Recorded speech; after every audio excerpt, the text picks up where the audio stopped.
Bueno, ahora estamos en videoconferencia con Patricio Pagani, titular de Black Puma, para hablar sobre Big Data. Muy buenos días, Patricio. Buenos días, Hugo, qué gusto estar de vuelta contigo. ¿Cómo Bueno, estás? el gusto realmente es mío, bueno, porque con este tema de lo que es la pandemia, interiorizarnos de lo que es inteligencia artificial, industria 4.0, estas nuevas modalidades de conexión que tenemos, bueno, dentro de lo que es la cuarentena. Acordate que la última charla que hicimos fue en el año 2018, en diciembre. ¿Cuánta agua ha pasado bajo el puente? Y bueno, ¿y cuáles son las situaciones ahora, bueno, que se manifiestan? Quería ver todo este advenimiento de golpe que hay que aprender montones de programas, situaciones que desconocemos y bueno, tuvimos que salir urgente. Me he enterado también que las fábricas de cámaras no tenían cámaras para vender, sino es con un depósito de tiempo, por razones de que todo el mundo necesita videoconferencia. Sí, a ver, es un asunto que tiene como un montón de distintas aristas y creo que por ahí encararlo desde la inteligencia artificial a veces a la gente le asusta un poco por el nombre de inteligencia artificial, pero a mí me gusta pensarlo desde el punto de vista de los datos y de lo importantes y lo fundamentales que son los datos como para entender dónde estamos parados. Y creo que, bueno, a distintas empresas de la Argentina, al gobierno, y en general en todos los países de Latinoamérica está pasando una cosa similar. No estábamos bien parados desde el punto de vista de la manera de recopilar datos, la manera de sistematizar esos datos que recopilamos y de qué manera tomamos decisiones en función de estos datos que estamos juntando.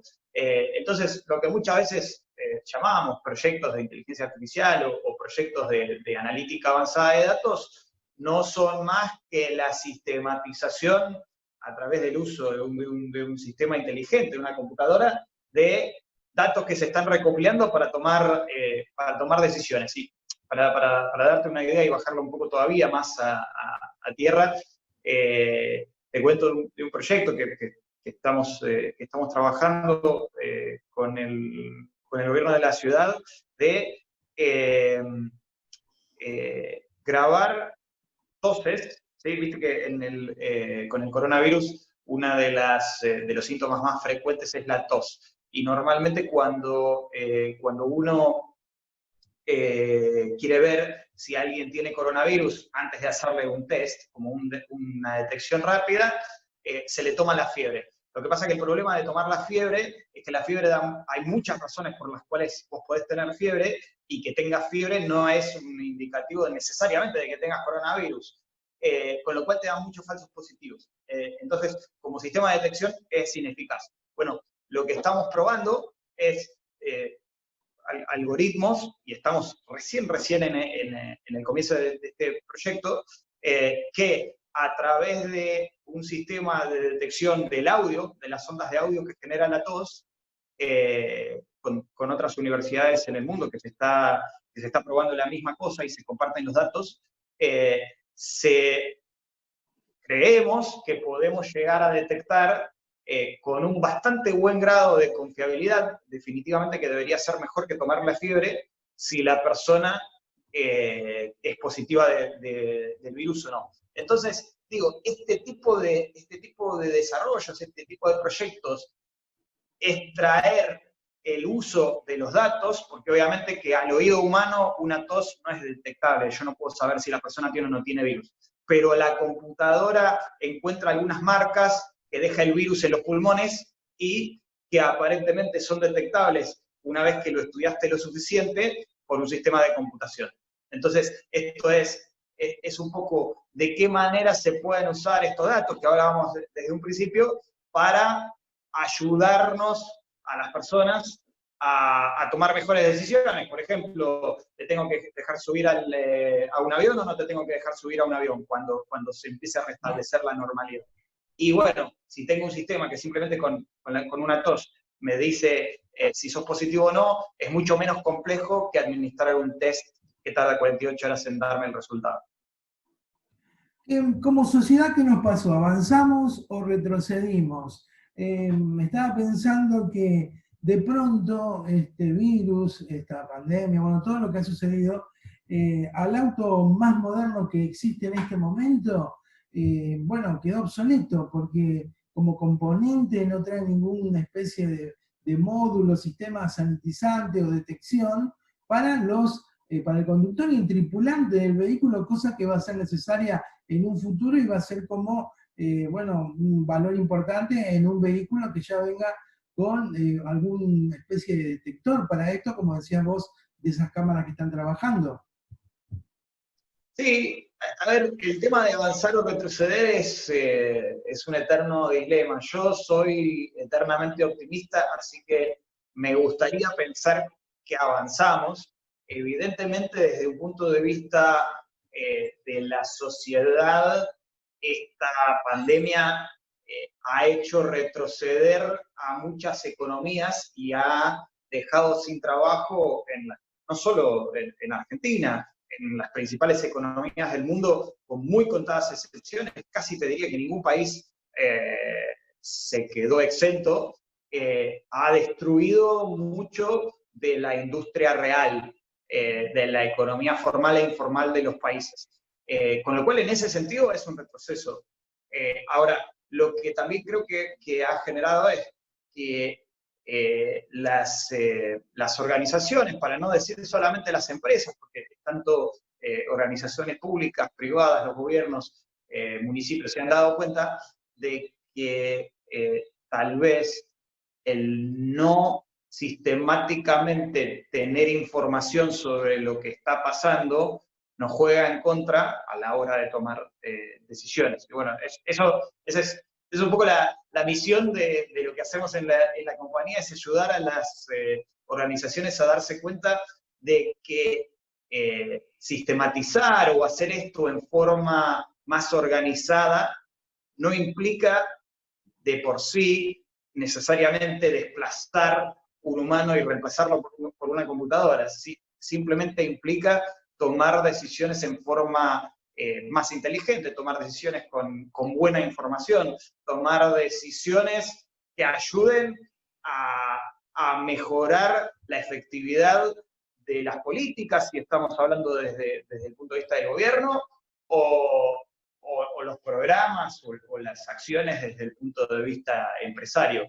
Con lo cual, yo creo que a veces se plantean estas falsas dicotomías de si yo hago esto y automatizo o sistematizo, entonces voy a desplazar a un montón de personas de sus tareas, y yo creo que es una falsa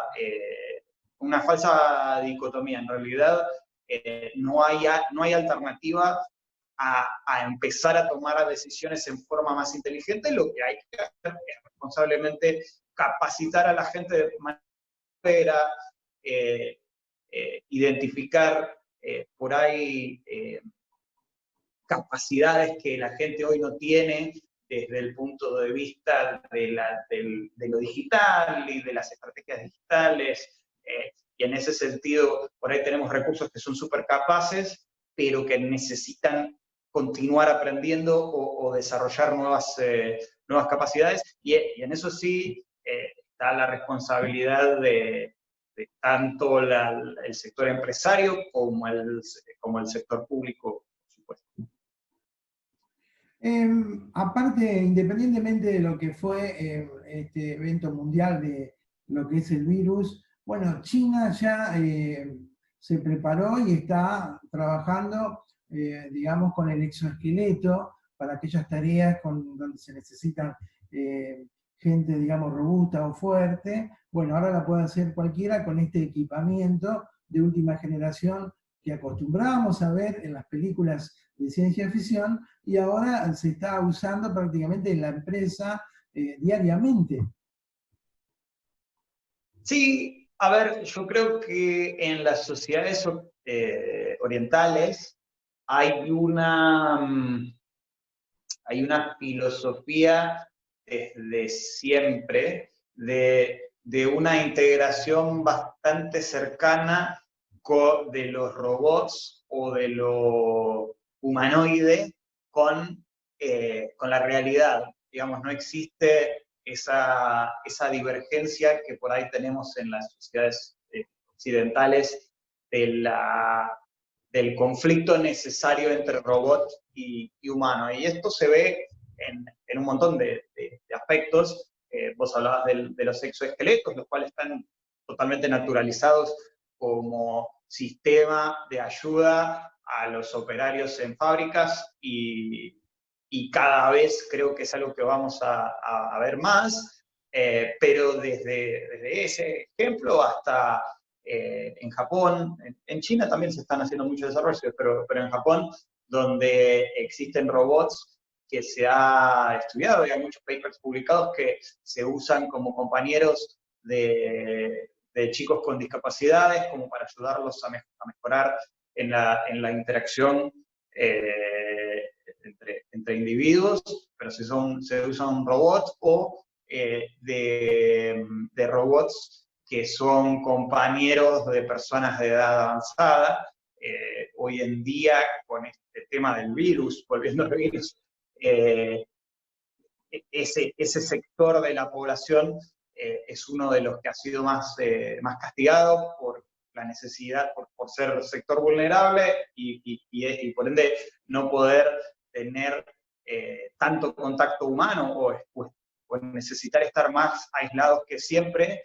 Y bueno, existen sociedades donde esto ya había sido empezado a pensar, que no está exento de un montón de problemas éticos y del cómo se hace y de si eso reemplaza, y yo no creo que nunca pueda reemplazar el contacto humano, por supuesto que no, pero en algunos determinados casos como complemento y cuando es imposible otro tipo de contacto, por ejemplo porque tenemos un virus que nos impide tener contacto con nuestros adultos mayores que queremos, se han encontrado y se han ido encontrando modelos alternativos que creo que en esa parte del mundo están mucho más naturalizados que lo que es en Occidente, por decir un genérico, y bueno, y que por supuesto en Latinoamérica estamos muy lejos de eso por un tema de distancia tecnológica.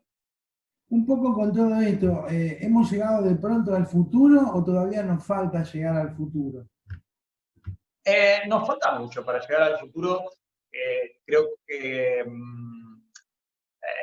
por supuesto que vamos hacia ahí, y los ejemplos que estuvimos mencionando creo que ponen de manifiesto el hecho de que una pandemia en donde todo se ha digitalizado un poco más, donde las reuniones entre amigos hoy son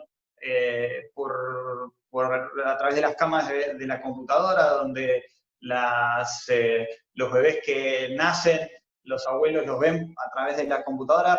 Por supuesto que no es algo nuevo de estos últimos 3 meses, pero ha aumentado y se ha desarrollado a una velocidad impresionante y se ha naturalizado. Yo creo que lo más importante es que se ha naturalizado, porque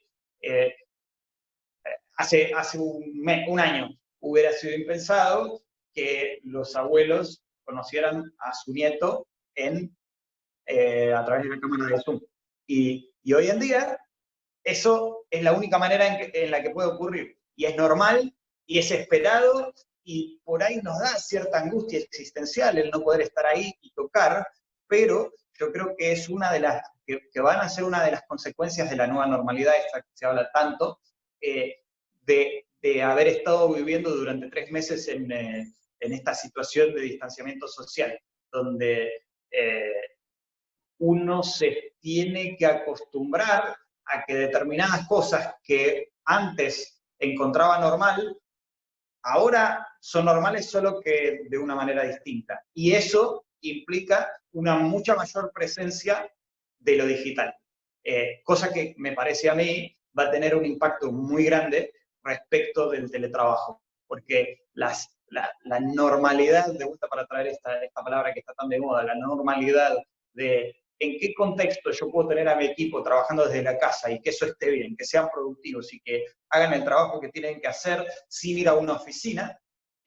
Antes había determinadas creencias de cuáles eran las mejores prácticas, cuán eficiente podía ser, y determinada por ahí corrimiento hacia él, no, a mí no me conviene que trabajes desde la casa porque no podemos ser tan efectivos. Y hoy en día creo que se ha probado y muchas empresas en el mundo lo están impulsando, sé que lo hizo Google, creo que Amazon también ha hecho una propuesta al respecto, no sé si LinkedIn, varias empresas tecnológicas grandes le han propuesto a sus equipos que si su trabajo se está haciendo efectivamente bien, remotamente, cuando se acabe esto, lo que sea que signifique, cuando se acabe esto, van a poder seguirlo haciendo desde la casa, con lo cual no va a haber un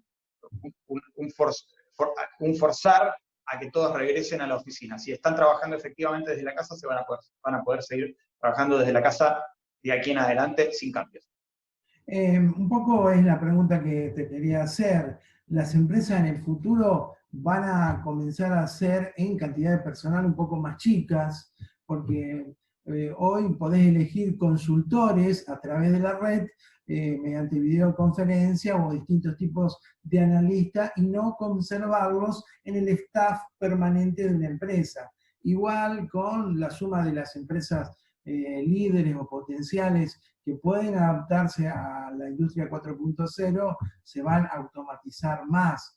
Es un futuro más reducido en cuanto al personal, pero con calidad de trabajo de más precisión, veo yo.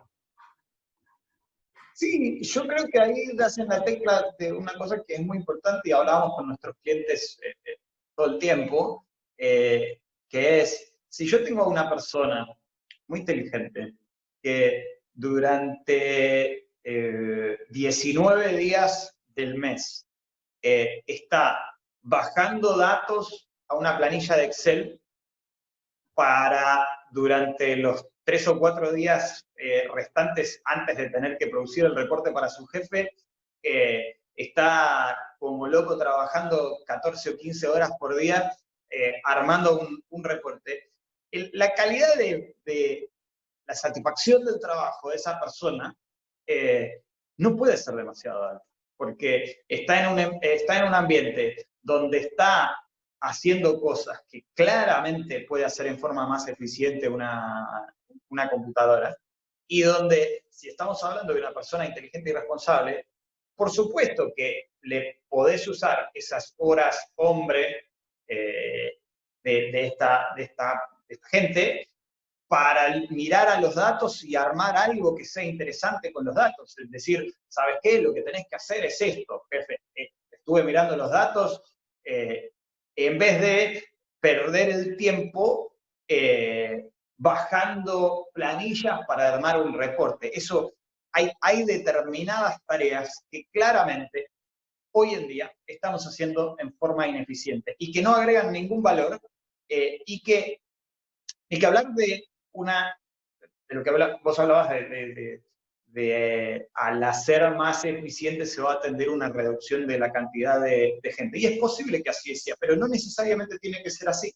Depende de qué organización estemos hablando, ¿no? De repente tenés 3 personas que se dediquen a revisar planillas, y ahora tenés las mismas 3 personas, pero en vez de revisar planillas, hacen análisis interesantes. Entonces, no necesariamente de las 3 personas te tenés que quedar con una, ¿sí? Puede ser que sea uno de los escenarios, depende del contexto de la organización de que estemos hablando, que bueno, ahora voy a poder hacerlo con una, con lo cual hay 2 que quedan desplazadas, o puede ser que al hacerlo más eficiente, ese equipo está funcionando mucho mejor, y en vez de 3 personas, ahora necesito 10, porque los análisis que hacen son buenísimos y necesito 10 en vez de 3. Entonces, sí es cierto que hay cierta tensión hacia la reducción, habiendo automatizado tareas repetitivas e ineficientes, pero también hay una esa es la tensión hacia lo negativo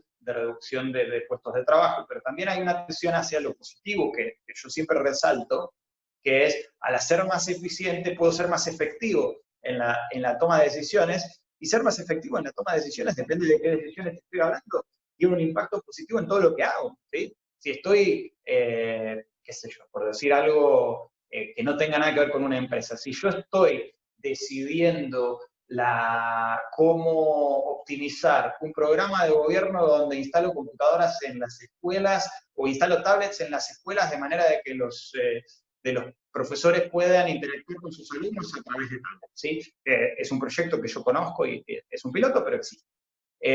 Entonces, eso, si yo no lo mido, es decir, si yo solamente les doy las tablets pues, digamos, a 10 escuelas, si no tengo manera de medirlo, ¿cómo sé si funciona? Si les pregunto a los maestros, y si los maestros son parte del experimento, ¿cómo sé que lo que me dicen va a estar bien? Le pregunto a los alumnos, lo mismo. Todas las maneras de evaluar este tipo de iniciativas, si vos tenés buenos datos, te permite decidir mejor. Entonces, no importa en qué contexto, y no importa si estemos hablando de una empresa decidiendo cómo va a vender sus productos o qué productos va a vender, o estoy hablando del Ministerio de Educación de un país evaluando lo efectivo de un proyecto de digitalización de sus contenidos con escuelas. No importa. Lo que importa es, siempre que puedo capturar bien los datos en forma justa, me va a ayudar a mejorar la decisión que estoy tomando. Bueno, Patricia, muy interesante tu charla. Bueno, en otra oportunidad vamos a continuar porque tenemos montones de preguntas para este futuro que viene, que está, bueno, donde bueno, hay tanta revolución tecnológica y aparte la necesidad de todas estas implementaciones nuevas que si no, no estaríamos trabajando, si bien no es la misma efectividad a veces, pero por lo menos salvamos, digamos, el tiempo y nos hemos conectado nuevamente con toda la gente. ¿Alguna reflexión más, Patricio? Y bueno, y vamos cerrando esta nota. No, a ver, mi reflexión es, como te decía, yo siempre soy un eterno optimista, así que no bajar los brazos frente a los desafíos que nos plantea esta situación actual de pandemia, porque creo que se puede salir de esta situación con muchos aprendizajes que van a ser muy ricos para toda la sociedad. Entonces, bueno, ese ánimo de seguir para adelante que creo que lo que se puede hacer es muy interesante y hay que poner las energías en eso, en un futuro que puede ser mejor que como estamos. Gracias. Gracias a vos.